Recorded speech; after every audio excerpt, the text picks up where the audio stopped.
வந்து பாத்தீங்க அப்படின்னா ரோர் பேங்க் அப்படிங்கிற இந்த ஒரு கிரெடிட் கார்டுக்கு வந்து பாத்தீங்கன்னா அப்ளை பண்றதுக்கான ப்ராசஸை வந்து ஸ்டார்ட் பண்ணிட்டாங்க. ஸோ நீங்க வந்து இந்த கிரெடிட் கார்டுக்கு அப்ளை பண்ணணும் அப்படின்னு நினைச்சீங்கன்னா கீழே டிஸ்கிரிப்ஷன்ல அப்ளிகேஷனோட லிங்க் வந்து கொடுத்துருக்கேன். தேவைப்படுறவங்க ட்ரை பண்ணி பாருங்க. இந்த ஒரு கிரெடிட் கார்டு பத்தி நம்ம ஆல்ரெடி வீடியோ போட்டிருக்கோம். ஸோ இந்த ஒரு கிரெடிட் கார்டு வந்து பாத்தீங்கன்னா எந்த ஒரு இன்கம் ப்ரூஃபும் இல்லாம லைஃப் டைம் ஃப்ரீயா வந்து கொடுக்குறாங்க. அது மட்டும் இல்லாம இந்த கிரெடிட் கார்டுல மட்டும்தான் வந்து பாத்தீங்கன்னா உங்களுக்கு 62 நாள் வரைக்கும் இன்ட்ரெஸ்ட் ஃப்ரீ டைம் வந்து கொடுக்குறாங்க. ஸோ நீங்க ஒவ்வொரு கிரெடிட் கார்டையும் வாங்கும்போது அதுல உங்களுக்கு வந்து இன்ட்ரெஸ்ட் ஃப்ரீ டைம் வந்து பாத்தீங்கன்னா 45 days இல்ல வந்து 50 days 51 days இல்ல வந்துட்டு 40 days இந்த மாதிரி டிஃபரெண்ட் டைம் வந்து கொடுப்பாங்க. மேக்ஸிமம் 45 days தான் நான் வந்து பார்த்த வரைக்கும். ஆனா இந்த ஒரு பேங்க்ல மட்டும் வந்து பாத்தீங்கன்னா உங்களுக்கு 62 நாள் வரைக்கும் இன்ட்ரெஸ்ட் ஃப்ரீ டைம் வந்து கொடுக்குறாங்க. கிரெடிட் லிமிட் வந்து பாத்தீங்கன்னா அப் டு 1.5 lakh வரைக்கும் கிரெடிட் லிமிட்டுமே வந்து கொடுக்குறாங்க. ஒரு ஒன் ஆஃப் த பெஸ்டான கிரெடிட் கார்டு அப்படின்னு சொல்லலாம். அந்த அளவுக்கு வர்த்தபிளான பெனிஃபிட் இதுல நிறையவே கொடுத்துருக்காங்க. இந்த கிரெடிட் கார்டுக்கு வந்து இதுக்கு முன்னாடி வரைக்கும் வந்து பாத்தீங்கன்னா வெயிட்டிங் லிஸ்ட்டுக்கு நம்ம அப்ளை பண்ற ஆப்ஷன் மட்டும் தான் வந்து இருந்தது. இப்போ வந்து பாத்தீங்கன்னா இந்த கிரெடிட் கார்டுக்கு அப்ளை பண்றதுக்கான ஆப்ஷன் வந்து லான்ச் பண்ணிட்டாங்க. சோ வெப்சைட்ல போய் ட்ரை பண்ணாலும் உங்களுக்கு மறுபடியும் வந்து பாத்தீங்கன்னா பிளே ஸ்டோருக்கு போய் இந்த ஆப்பை தான் இன்ஸ்டால் பண்ண சொல்லும். ஆல்ரெடி நான் வந்து இன்ஸ்டால் பண்ணியிருக்கேன். சோ இப்போ இதுல வந்து எப்படி நம்ம ரெஜிஸ்டர் பண்றது, எப்படி நம்ம இந்த கிரெடிட் கார்டுக்கு அப்ளை பண்றது அப்படிங்கிற எல்லா டீடைலும் இந்த வீடியோல ஸ்டெப் பை ஸ்டெப் வந்து பார்க்கலாம். அதுக்கு முன்னாடி நீங்க இது மாதிரியான யூஸ்ஃபுல்லான அப்டேட் இன்ஃபர்மேஷனை தெரிஞ்சுக்க மறக்காம நம்மளோட சேனலுக்கு சப்ஸ்கிரைப் பண்ணிக்கோங்க. கூடவே வர்ற பெல் ஐகான்ஸ்ல ஆல் அப்படிங்கறத கிளிக் பண்ணி வச்சிட்டீங்க அப்படின்னா நம்ம சேனல்ல வரக்கூடிய எல்லா வீடியோஸையும் மிஸ் பண்ணாம பார்க்கலாம். ஸோ ஃபர்ஸ்ட் வந்து பார்த்தீங்கன்னா அப்ளிகேஷனோட லிங்க் வந்து கீழே இருக்க டிஸ்கிரிப்ஷனில் கொடுத்துருக்கேன். அதில் போயிட்டு டவுன்லோட் பண்ணி இன்ஸ்டால் பண்ணிக்கோங்க. இன்ஸ்டால் பண்ணிட்டு ஓப்பன் பண்ணதுமே உங்களுக்கு இன்டர்ஃபேஸ் வந்து இப்படி தான் ஓப்பன் ஆகும். இதில் வந்து பார்த்தீங்கன்னா டு ரெஜிஸ்ட்ரேஷன் அப்படிங்கிற ஆப்ஷனை செலக்ட் பண்ணிருங்க. நெக்ஸ்ட் வந்து பாத்தீங்கன்னா உங்களோட ஆதார் நம்பரை என்டர் பண்ண சொல்லுவோம். இதுல ஆதார் நம்பரை என்டர் பண்ணி இந்த டிக் பாக்ஸை டிக் பண்ணி விட்டுட்டு நெக்ஸ்ட் வந்து கொடுத்துக்கோங்க. இப்போ என்னோட ஆதார் டீடைல் எல்லாம் ஃபில் பண்ணி நெக்ஸ்ட் கொடுக்குறேன். இப்போ உங்களோட ஆதார் ரெஜிஸ்டர் மொபைல் நம்பருக்கு ஒரு ஒன் டைம் பாஸ்வேர்ட் சென்ட் பண்ணுவாங்க. அதை என்டர் பண்ணி வெரிஃபை பண்ணிக்கோங்க. நெக்ஸ்ட் வந்து பாத்தீங்கன்னா உங்களோட பேன் கார்டு நம்பர் என்டர் பண்ண சொல்லுவாங்க. அதை என்டர் பண்ணி இந்த டிக் பாக்ஸையும் டிக் பண்ணி விட்டுட்டு நெக்ஸ்ட் வந்து கொடுத்துருங்க.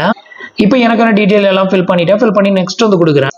அடுத்தது உங்களோட பேசிக் டீடைல். இதுல உங்களோட நேம், ஃபர்ஸ்ட் நேம், அப்புறம் ஆதார்ல இருக்கிற மாதிரி லாஸ்ட் நேம் இனிஷியல் என்டர் பண்ணிருக்கேன். உங்களோட ஜெண்டரை செலக்ட் பண்ணிக்கோங்க. உங்களோட ஃபாதர்ஸ் நேம் இங்க என்டர் பண்ணிட்டு இந்த டிக் பாக்ஸையும் டிக் பண்ணி விட்டுட்டு கன்ஃபார்ம் அப்படிங்கிற ஆப்ஷனை கிளிக் பண்ணிருங்க. இதுக்கப்புறம் வந்து பாத்தீங்கன்னா உங்களுக்கு வந்து நாமினி வந்து வேணுமா அப்படின்னு வந்து கேட்டிருப்பாங்க. உங்களுக்கு வந்து நாமினி இந்த ஒரு அக்கௌண்ட்டுக்கு தேவை அப்படின்னா நீங்க வந்து ஆட் நாமினி கொடுத்து உங்களோட நாமினியோட நேம், அவங்க உங்களுக்கு என்ன ரிலேஷன்ஷிப், அவங்களோட ஏஜ், அவங்களோட அட்ரஸ் இதெல்லாம் கொடுக்குற மாதிரி இருக்கும். உங்களுக்கு நாமினி தேவையில்லை அப்படின்னா மேபி லேட்டர் அப்படிங்கிற ஆப்ஷனை செலக்ட் பண்ணிக்கோங்க. நான் இப்போ வந்து நாமினி ஆட் பண்ணல, நான் மேபி லேட்டர் தான் வந்து கொடுக்குறேன்.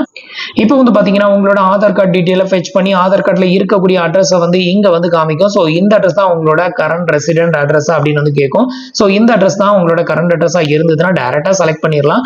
இல்ல வேற அட்ரஸ் தான் கரண்ட் அட்ரஸ் அப்படின்னா சூஸ் அனதர் அட்ரஸ் அப்படிங்கறத செலக்ட் பண்ணி உங்களோட நியூ அட்ரஸை வந்து கொடுத்துக்கோங்க. இப்போ நான் வந்து என்னோட அட்ரஸை டைரக்டா செலக்ட் பண்ணிக்கிறேன்.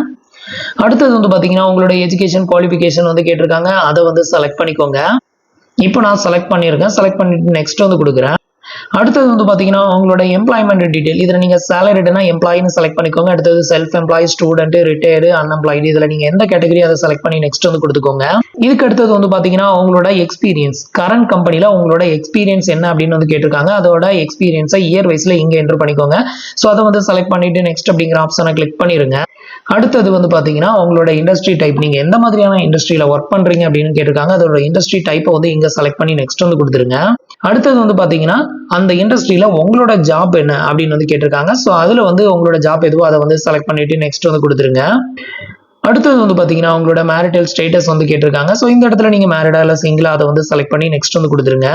அடுத்தது வந்து பாத்தீங்கன்னா நம்பர் ஆஃப் டிபெண்டர் வந்து கேட்டிருப்பாங்க. ஸோ நம்பர் ஆஃப் டிபெண்டர் எப்பவுமே வந்து பாத்தீங்கன்னா 2 இல்ல 1 இது மட்டுமே என்டர் பண்ணுங்க. அதிகமா என்டர் பண்ணாதீங்க. அப்படி என்டர் பண்ணீங்கன்னா உங்களுக்கு அதனால கூட ரிஜெக்டட் ஆகலாம். ஸோ நான் வந்து 1 வந்து என்டர் பண்ணி நெக்ஸ்ட் வந்து கொடுக்குறேன். அடுத்தது வந்து பாத்தீங்கன்னா ஒரு ஆனுவலுக்கு அதிகபட்சமா உங்களுக்கு எவ்வளவு இன்கம் வரும் அப்படின்னு கேட்டிருக்காங்க. அதை என்டர் பண்ணிக்கோங்க. இப்போ நான் வந்து பாத்தீங்கன்னா எக்ஸாம்பிளுக்கு ஒரு 5 lakh வந்து என்டர் பண்ணிருக்கேன். என்டர் பண்ணி நெக்ஸ்ட் வந்து கொடுக்குறேன். அடுத்தது வந்து பாத்தீங்கன்னா உங்களோட எம்ப்ளாய்மெண்ட் நேம், அதாவது கம்பெனி நேம் வந்து கேட்டிருக்காங்க. அதை வந்து இங்க என்டர் பண்ணிட்டு நெக்ஸ்ட் வந்து கொடுத்துக்கோங்க. இப்போ வந்து பாத்தீங்கன்னா பேஜ் வந்து லோட் ஆகும், கொஞ்சம் வெயிட் பண்ணுங்க. சோ இந்த ஸ்டேஜ்ல உங்களுக்கு எலிஜிபிலிட்டி இருக்கும் பட்சத்துல உங்களுக்கான கிரெடிட் லிமிட்டை வந்து இந்த இடத்துல ஷோ பண்ணிடுவாங்க. இன்கேஸ் உங்களுக்கு எலிஜிபிலிட்டி இல்லை அப்படிங்கிற பட்சத்துல ரிஜெக்டடும் ஆகலாம். சோ இப்போ பார்க்கலாம். இது வந்து பாத்தீங்கன்னா ஒரு 30 செகண்ட் லோட் ஆகும், அது வரைக்கும் வெயிட் பண்ணுங்க. சோ இந்த ஸ்டேஜ்ல வந்து பாத்தீங்கன்னா உங்களோட சிபிலை வந்து லைவாவே செக் பண்ணுவாங்க. உங்களுக்கு வந்து உடனே சிபில்ல இருந்து மெசேஜும் வந்து வரும். எனக்கு இது மாதிரி எல்லாமே செக் பண்ணாங்க. ஸோ ஃபைனலாக வந்து பார்த்தீங்கன்னா எனக்கு வந்து கார்டு வந்து ரிஜெக்டட் தான் ஆச்சுது. ஸோ நீங்கள் ட்ரை பண்ணி பாருங்க. உங்களுக்கு ஒருவேளை எலிஜிபிலிட்டி இருக்கும் பட்சத்தில் உங்களுக்கு வந்து கார்டு வந்து அப்ரூவ் ஆகும் அப்படின்னு வந்து எதிர்பார்க்கலாம். ஸோ நம்மகிட்ட வந்து பார்த்தீங்கன்னா ஆல்ரெடி நிறைய கிரெடிட் கார்டு இருக்குது. ஸோ அதனால தான் வந்து பார்த்தீங்கன்னா நான் வந்து எஸ்பிஐல நிறைய டைம் கார்டுக்கு அப்ளை பண்ணி எனக்கு ரிஜெக்டட் பண்ணுறாங்க. ஸோ ரிஜெக்டட் ரீசன் கேட்கும்போது நீங்கள் வந்து நிறைய கிரெடிட் கார்டு யூஸ் பண்ணுறீங்க அப்படின்னு சொல்லி ஆல்ரெடி ரெஜிஸ்டர் ஆயிருக்கு. அதனால எத்தனை டைம் அப்ளை பண்ணாலும் அது ரிஜெக்டட் தான் ஆகும். ஸோ மல்டிபிள் கார்டு வந்து கஸ்டமர் யூஸ் பண்ணுறாங்க அப்படின்னு சொல்லி அவங்க வந்து என்டர் பண்ணிட்டாங்க அப்படின்னா அதுக்கப்புறம் மோஸ்ட்லி வந்து அப்ரூவ் ஆகாது அப்படின்னு சொன்னாங்க. ஸோ அந்த மாதிரியான ரீசனுக்காக கூட நமக்கு வந்து ரிஜெக்டட் வந்து பண்ணிருக்கலாம். ஸோ நீங்க ட்ரை பண்ணி பாருங்க. உங்களுக்கு ஒருவேளை எலிஜிபிலிட்டி இருக்கும் பட்சத்தில் உங்களுக்கு வந்து கார்டு வந்து அப்ரூவ் ஆகும் அப்படின்னு வந்து எதிர்பார்க்கலாம். ஸோ இவ்வளவுதான் வந்து பாத்தீங்கன்னா ரோர் பேங்க் அப்படிங்கிற இந்த ஒரு ஃப்ரீ கிரெடிட் கார்டுக்கு நம்ம அப்ளை பண்றதுக்கான ப்ரொசீஜர். ஸோ இன்னைக்கு நான் உங்களுக்கு எக்ஸ்பிளைன் பண்ண இந்த அப்டேட் இன்ஃபர்மேஷன் உங்களுக்கு ரொம்பவே யூஸ்ஃபுல்லாகவும் இன்ஃபர்மேட்டிவாகவும் இருந்திருக்கும் அப்படின்னு நினைக்கிறேன். நம்மளோட வீடியோஸ் பிடிச்சிருந்ததுன்னா லைக் பண்ணுங்க, ஷேர் பண்ணுங்க, கமெண்ட் பண்ணுங்க. மறக்காம நம்மளோட சேனலுக்கு சப்ஸ்கிரைப் பண்ணி சப்போர்ட் பண்ணுங்க. தேங்க்ஸ் ஃபார் வாட்சிங்.